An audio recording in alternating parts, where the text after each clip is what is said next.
어느 날 사람들이 많이 왕래하는 길거리에서 40대 중반쯤 되는 한 여인이 그냥 길거리에 주저앉아서 누군가에게 입에 담을 수 없는 욕설을 퍼부어대며 추태를 부리고 있었습니다. 어디서 그렇게 술을 마셨는지 아마 술을 너무 지나치게 많이 마신 것 같습니다. 그냥 소리를 고리고리 지르며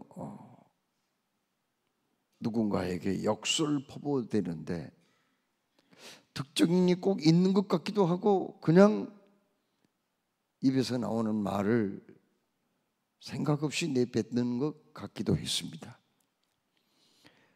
그런데 그 여성의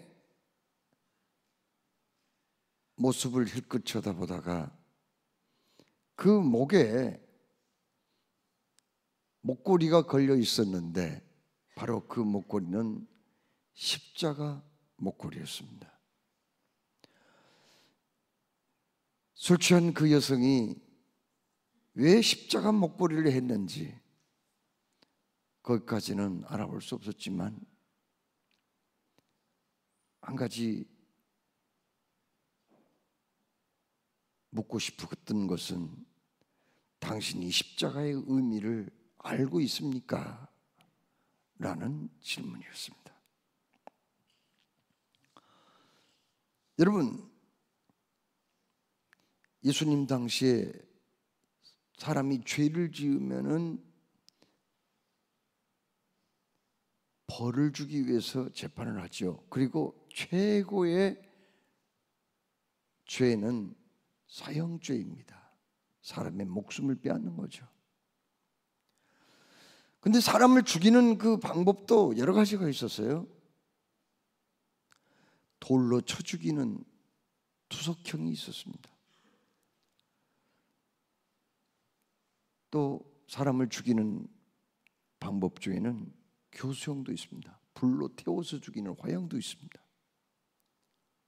그런데 가장 사람을 고통스럽게 수치스럽고 그리고 극한의 아픔을 느끼면서 상당한 시간을 몸부림하며 죽게 만드는 가장 무서운 형벌이 바로 십자가 형벌이었어요. 여러분, 십자가 형벌은 어디서부터 생기느냐면 고대 페르시아 사회에서부터 생겼거든요. 그런데 로마 제국이 페르시아가 망하고 나서 그 십자가의 사형 제도를 도입을 한 거예요.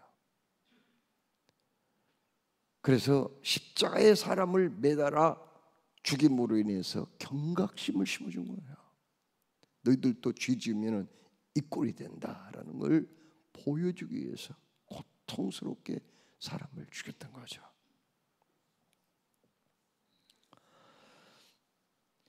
여러분, 구약 성경을 보면은 십자가형 비슷한 게 있기는 해요. 그러나 십자가형은 다르죠. 신명기 21장 22절로 23절 말씀 보면은 이런 말씀이 있어요. 너희들이 사람을 죽여서 나무에 매달거든 해가 지기 전에 그 시체를 처치를 해야 된다. 왜냐하면 그 나무에 매달린 사람은 저주를 받아 죽은 사람이기 때문에 그냥 놔두면은 하나님이 너희들에게 주신 이 신성한 약속의 땅 가나안 땅이 오염되기 때문이다. 그런 말씀이셨거든요. 그런데 여러분, 그것은 꼭 십자가형과 조금 차이가 있었던 게 뭐냐면은 죄를 지은 사람을 먼저 돌을 던져 죽이는 거예요. 죽인 다음에 또 많은 사람들에게 겁을 주고 경각심을 심어주기 위해서 그 시체를 매다는 거예요. 그러나 십자가형은 그게 아니거든요. 산채로 사람을 못 박아서 매달아 버리는 거거든요. 이게 무서운 거죠. 자, 여러분,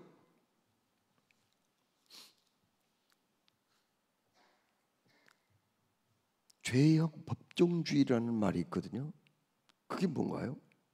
죄형 법정주의는 사람이 죄를 지었어도 법에 따라서 재판을 받고 처벌을 해야 된다, 그런 말이에요. 이건 인권을 보장해 주는 거고 근대 자유주의의 기초, 기본과 같은 중요한 거거든요. 아무리 미워도 그 사람이 큰 죄를 지었다고 주장하더라도 법률에 의해서 재판을 한 다음에 죽여야 된단 말이에요. 이게 죄형 법정주의예요. 예수님도 재판을 받기는 했습니다. 그러면 예수님이 정말 죄를 지어서 죽었을까요? 여러분, 일단 예수님의 제목은 무언가요? 예수님이 나는 하나님의 아들이다, 태초부터 존재했다, 아브라함 이전부터 있었다, 이렇게 주장함으로써 너 감히 네가 하나님이라고? 하나님을 네가 업신여겼다, 신성 모독죄를 뒤집어 씌웠습니다. 또 한 가지는 뭔가요? 수많은 군중들을 동원하고 그들을 미혹해가지고 이리저리 끌고 다니고 세상을 어지럽혔다는 거죠. 혹세미민했다는 거죠. 또 한 가지 제목은 뭔가요? 그것은 감히 자기가 왕으로 왔다는 그런 얘기를 했거든요. 마지막 빌라도가 물어봤잖아요. 네가 정말 유대인의 왕이냐 하니까 예수님이 그때도 그렇다고 네가 말했다고 그렇게 말씀했단 말이에요. 여러분, 고대 사회에서 왕자를 넘보는 사람을 반역했다고 그래요. 이 반역죄는 용서 못 받는 거예요. 어떻게 왕이 분명히 있는데 자기가 왕이라고 주장하냔 말이죠. 물론 그들이 예수님의 하신 말씀의 의미를 알지 못했기 때문이지만 아무튼 이러한 죄목을 뒤집어 씌워가지고 이제 재판을 받게 된 거예요. 예수님 재판 받았거든요. 그런데 예수님의 재판이 과연 공정했을까요? 여러분, 예수님의 재판은 불법이었다는 것을 먼저 우리가 알아야 돼요. 왜 불법이었어요?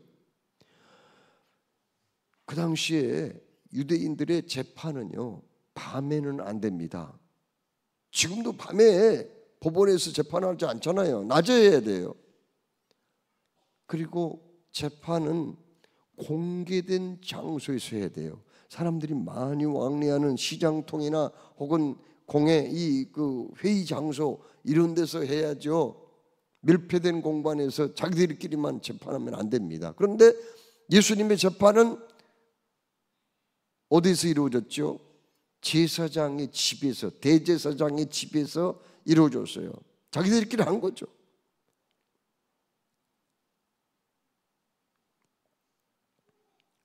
그리고 왜 예수님의 재판이 불법이었나? 그것은 재판을 받으려면은 죄 지은 사람을 위해서도 변호해 준 사람이 있어야 돼요. 형사재판에서요. 그런데 예수님을 변호해 줄 사람을 세우지 않고 일방적으로 재판했거든요. 그리고 그 유대인의 법전인 미시나를 보게 되면은요, 최소한도 죄인을 처벌하려면은 이틀 동안은 그래도 심리를 진행을 해야 된다는 거예요. 그런데 이건 심리를 진행하지도 안 하고 해버렸어요. 그리고 이 유대인들의 이 재판은요, 안식일이나 혹은 그 축일이나 혹은 절기 이런 뜻깊은 날에는 재판을 휴정을 해야 해요. 안 돼요. 그때에서는 안 돼요. 그런데 예수님의 재판은 언제 이루어졌어요? 유월절, 이스라엘의 최대의 명절인 유월절에 이루어진 거거든요. 그래서 불법인 거예요. 재판을 하려면은 두 사람 이상의 증인을 세워서 그 사람을 처벌을 해야 되는데 예수님 재판에 증인이 등장하기는 했어요. 그런데요, 이 사람은 이만하고 저 사람은 저만하고 그래가지고 서로 말들이 일치가 안 됐어요. 그런데도 불구하고 그 예수님을 결국은 십자가 사형 선고를 내린 거죠. 예수님은 우리가 고백하는 신앙 고백에 뭐라고 그랬어요? 본디오 빌라도에게 고난을 받으사 십자가에 못 박혀 죽으시고라고 우리가 고백하죠. 본디오 빌라도는 누구인가요? 로마 사람이죠. 로마 총독이죠. 왜 그 사람이 사형 선고를 내렸어요? 유대 사회에서 그냥 일반 재판은 사내들인 공회라는 거기에서 할 수가 있어요. 그러나 사람을 죽이는 사형 선고만큼은 로마 제국 황제의 대리자인 총독이 내릴 수가 있는 거거든요. 그래서 본디오 빌라도가 예수님의 사형 이 재판을 맡게 된 거고, 아무리 봐도 이 사람이 죽일 만한 죄를 지은 게 없었거든요. 그래서 내가 아무리 봐도 이 사람 사형 받아야 할 죄가 없다 그렇게 얘기를 했지만, 아니요, 예수를 십자가에 못 박으시오, 못 박으시오, 못 박으시오 하면서 원수들이 그렇게 외쳤죠. 그러면 죄가 없는 줄 알면서도 빌라도가 왜 예수님에게 사형 선고를 내린 거예요? 이 유대인들 팔레스타인 지역, 요즘도 그렇게 이스라엘하고 그 팔레스타인 하마스와 지금 전쟁을 하고 있잖아요. 이 사람들은 그냥 도전적이에요. 그래가지고 뭐 조그만 나라이지만은 정복자, 침략자에 대해서만큼은 아주 강력하게 저항을 했던 그런 사람들. 그래서 그 지역에서는 자꾸 옛날부터 데모가 일어난 거예요. 로마 황제가 볼 때는요, 자기가 점령한 그 지역 사람들이 좀 순수하게 자기의 통치에 복종을 하고 따라주기를 바라는 거죠. 그래서 총독을 파견해 가지고 총독으로 하여금 잘 지혜롭게, 때로는 부드럽게 대하지만 때로는 강력하게 대하면서 통치를 하라고 주문을 해 놓는데, 너무 그냥 정복 그 지역에서 데모가 거세게 일어나고 시끄러우면은요, 그 총독을 해고시켜 버려요. 그게 두려웠던 거예요. 누가요? 본디오 빌라도가요. 그래서 예수를 자꾸 못 박으라고 그렇게 외쳐드는 사람들 그냥 넘어가면은 틀림없이 무슨 폭동이라도 일어날 것 같았어요. 큰 데모라도 일어날 것 같았어요. 그래서 그런 비굴한 재판을 한 거죠. 나중에 빌라도의 그 고백이라는 그런 기록이 있는데, 문서 기록이 있는데, 이 사람은 그걸 너무 그냥 양심의 가책을 느끼고 괴로워하다가 정신병에 걸려가지고 자살해 죽었다고 그래요. 빌라도라는 사람이. 여러분, 십자가형은 어떻게 집행이 됩니까? 그것은 바로 채찍부터 시작하는 거예요. 사람을 벌거 벗겨놓고 큰 기둥에다가 이렇게 묶습니다. 손을 앞에서 기둥을 끌어안듯 묶어요. 그리고는 채찍으로 등 온몸을 후려 갈기는데 그 채찍은 가죽으로 만들었어요. 그리고 군데군데 못이나 납덩이, 짐승의 뼈조각 같은 것을 고정을 시키는 거예요. 그걸 가지고 한 번씩 후리치면은 온몸이 쫙쫙 갈라지는 거예요. 그 채찍에 사람의 살이 묻어져 나올 정도로 그렇게 고통을 당하는 거예요. 그런데 그 채찍을 맞다가 십자가 지기도 전에 죽어버린 사람이 있어요. 예수님은 죽지는 않았죠. 그러나 그 채찍을 다 맞으신 거예요. 보통 40에 하나를 가만 매를 맞거든요. 왜요? 40을 다 맞으면 죽어버리니까 그 중에서 하나를 감해주는 겁니다. 온몸이 피투성이가 된 채 그 다음 십자가형을 받을 사람은 십자가를 짊어지고 자기가 매달린 그 십자가를 짊어지고 고난의 대행진을 하는 거예요. 이스라엘 가면은 골고다 언덕이라고 있거든요. 골고다라는 말은 아랍어로 해골이라는 뜻이요. 거기 가니까 정말 꼭 해골바가지 같이 생겼더라고요. 지형이 해골이라는 말이에요. 죽음이라는 의미도 있어요. 거기를 올라가는데 그 거리는 1.5km거든요. 그래서 라틴어로 비아 돌로로사, 고난의 길이라는 명칭으로 그 길이 있습니다. 뭐 그렇게 가파르지는, 그렇게까지 뭐 산에 올라가는 것처럼 가파르지는 않지만 이렇게 상당한 경사가 있는 곳이기 때문에 거기에 십자가를 짊어지고 올라간다는 건 쉬운 일은 아닙니다.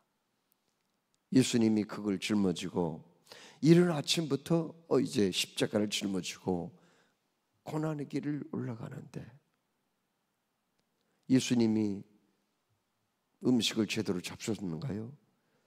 간밤에 겟세마네 동산에서 밤을 새워 기도하셨던 분이고 또 끌려가서 재판받았단 말이에요. 언제 음식을 드실 겨를이 있겠어요? 언제 쉴 틈이 있었겠어요? 언제 주무실 시간이 있냔 말이에요.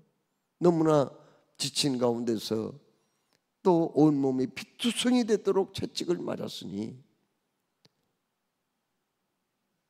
예수님이 젊은 나이였지만 감당하기 어려웠던 거죠.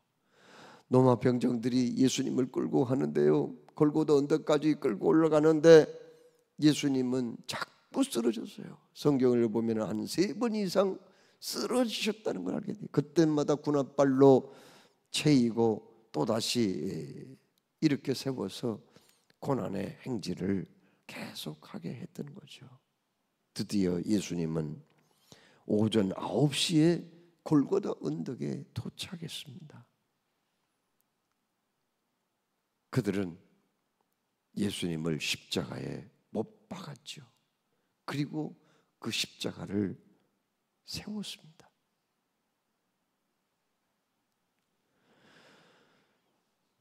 여러분,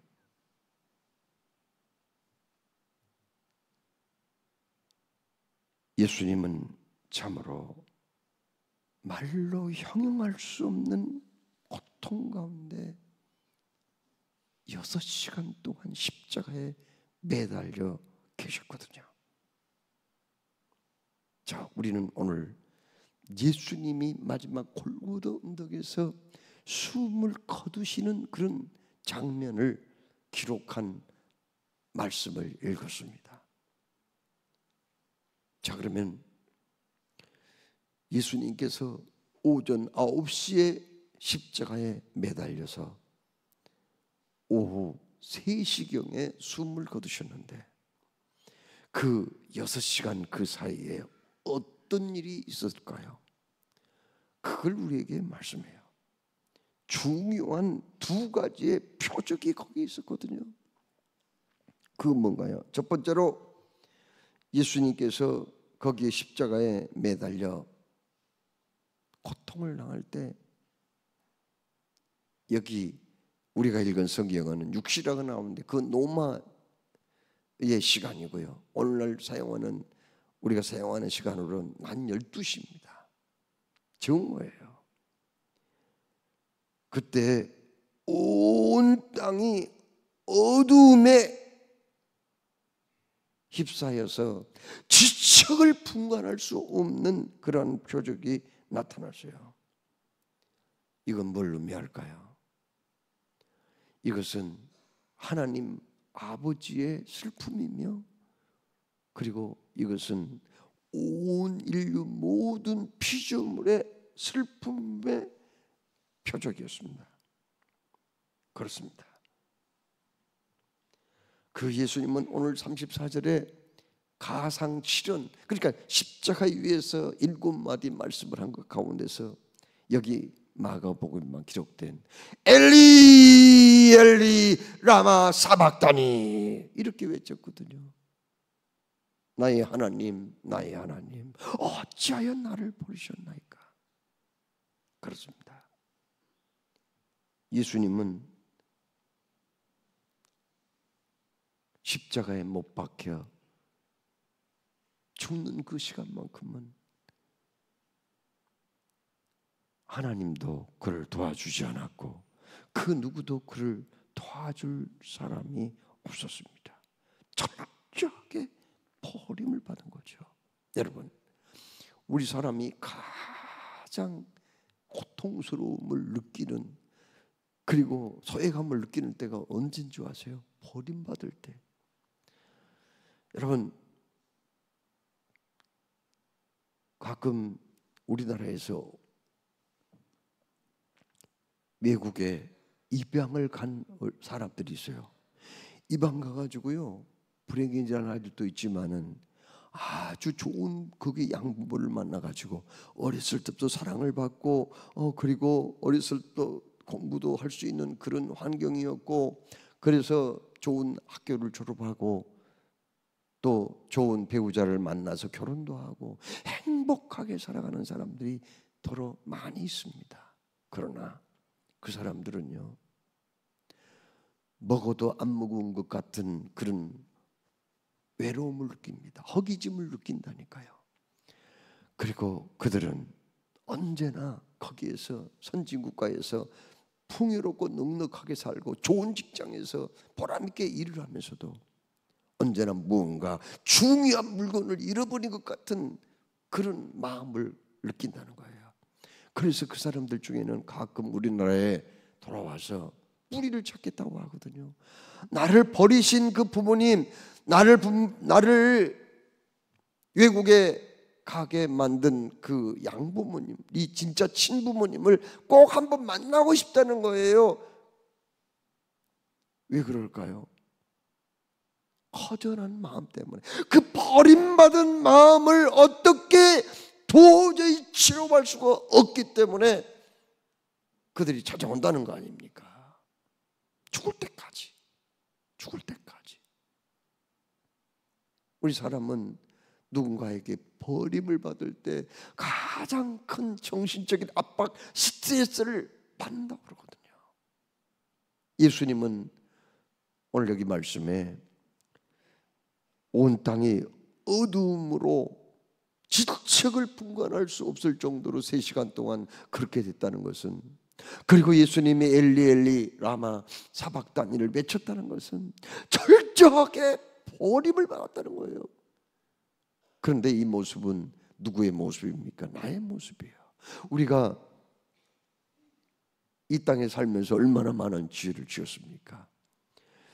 죄를 지은 사람들은 죄값으로 심판을 받고 결국은 지옥에 던져질 수밖에 없는 거예요. 영원토록 버림을 받을 수밖에 없었단 말이죠. 그러나 우리 예수님께서 나를 대신해서 버림을 받으셨다는 것을 오늘 여기 십자가의 죽음, 예수님의 외침과 흑암을 통해서 보여주거든요. 두 번째로 어떤 일이 발생했나요?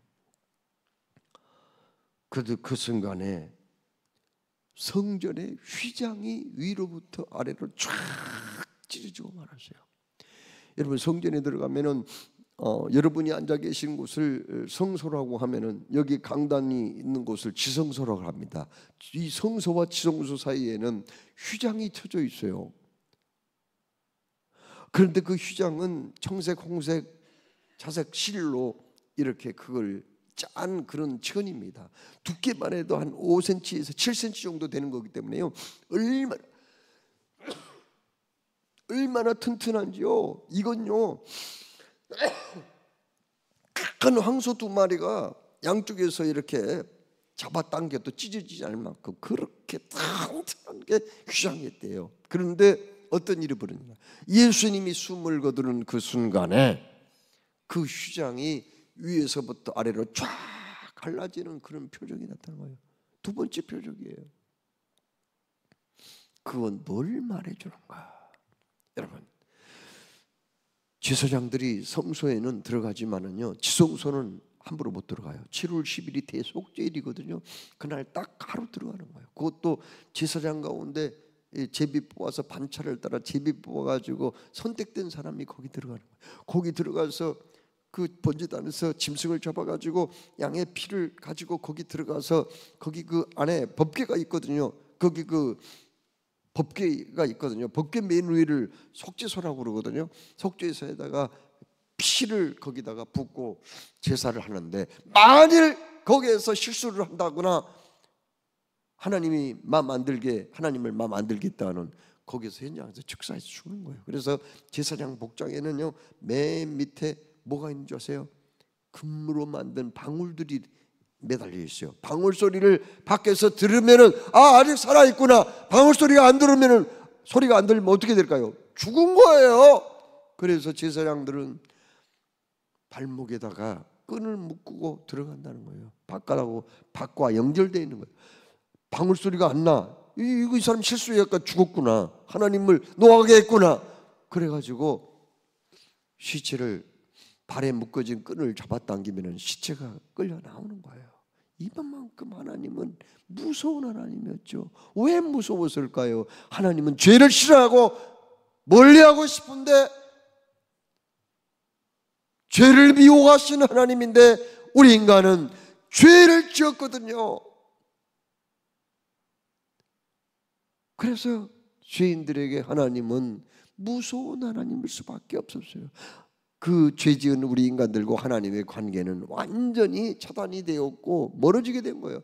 구약시대는 아무나 하나님께 기도할 수 없어요.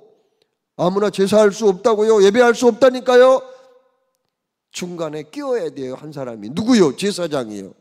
제사장을 통해서 하나님께 기도하고 속죄하고 제사하고 할 수 있었던 거거든요. 그런데 성소에 휘장이 찢어졌다는 것은 뭘 의미합니까? 이제는 지성소에 아무나 들어가도 된다는 거 아닙니까? 지성소는 하나님이 계신 곳이거든요. 하나님이 계신 곳, 거룩하신 하나님께 아무나 들어갈 수가 있단 말이에요. 그래서 어떻게 되었나요? 하나님을 아버지라고 부르게 된 거죠. 아버지란 말은 아람어로 그 당시에 근동지방의 통용어인, 공용어인 아람어로 아빠라는 뜻이거든요. 어린아이가 허물없이 아버지를 대할 때 아빠라고 하는 것처럼 하나님은 나에게 아주 친절하고 따뜻하고 자상한 아버지가 된 거예요. 영접하는 자, 그 이름을 믿는 자들에게는 하나님의 자녀가 되는 권세를 주셨다고 요한복음 1장 12절에 말씀하잖아요. 자, 여러분, 오늘 성금요일 십자가를 다시 한번 우리 묵상해 보면 좋겠어요. 여러분, 예수님이 십자가에 매달려 돌아가실 때 참으로 철저하게 버림을 받았어요. 예수님이 마지막 숨을 거둘 때 하나님과 나 사이에 막혀진 담이 걸어지고 휘장이 위로부터 아래로 찢어지고 말았어요. 그리고 그 하나님은 이제 무섭고 두려운 하나님이 아니라 나의 아버지가 된 거예요. 나의 삶을 책임져 주시고 나를 구원하시고 영원한 천국을 준비해 놓으시고 우리와 함께 영원토록 거하실 따뜻하고 자비롭고 사랑이 많으신 아버지가 된 거죠. 그래서 이사야 53장 5절 6절에 뭐라고 말씀했습니까? 그가 찔림은 우리의 허물 때문이요 그가 상함은 우리의 죄악 때문이라. 그가 징계를 받음으로 우리는 평안을 누리고 그가 채찍에 맞음으로 우리는 나음을 입었도다. 우리는 다 양 같아서 각기 제 길로 갔거늘 여호와께서는 우리 모두의 죄악을 그에게 담당시키셨도다. 아멘. 자, 여러분 마지막 저를 따라서 한번 해보시고 오늘 마치고자 합니다. 여호와께서는 우리 모두의 죄악을 그에게 담당시키셨다. 우리 오른쪽에다가 뭐 무슨 책도 좋고 뭐 무슨 핸드폰도 좋고 아니면은 더 무거운 뭐 무슨 돌멩이나 바위덩어리도 좋고 거기다 한번 올려보세요. 이렇게 여호와께서는 우리 모두의 죄악을, 이게 나의 지은 죄라고 생각하고 다 올려보시라고요. 뭐 아무것도 없으면 그냥 거기에 큰 바위덩어리가 올라가 있다고 생각하고 오른쪽에다 딱 올렸어요. 왼쪽은 딱 펴세요. 왼쪽은 펴세요. 자, 저를 따라서 하십니다. 여기 성경 말씀대로 여호와께서는 나의 죄를, 이제 그에게는 예수님이에요. 그에게 담당시키셨도다. 그걸 잘해야 돼요. 그 제스처가 좀 시원찮는 분이 있어요. 다시 한번. 지금 이거 내 죄예요. 엄청난 죄예요, 이거. 예수님이 죽지 않으면 안 될 만큼 엄청난 죄예요. 이 내 죄가 여기 많아요. 나의 죄를 예수님에게 담당시키셨도다. 그럼 오른쪽이 어디로 가버렸어요? 오른쪽 내 죄가 어디로 갔어요? 예수님한테 다 가버린 거죠. 그러니까 예수님은 죽을 수밖에 없어. 죽어야 돼. 그 내 죄가 이리로 다 가버리는데 예수님이 안 죽고 배겨요? 그래서 죽은 거예요. 기도하겠습니다.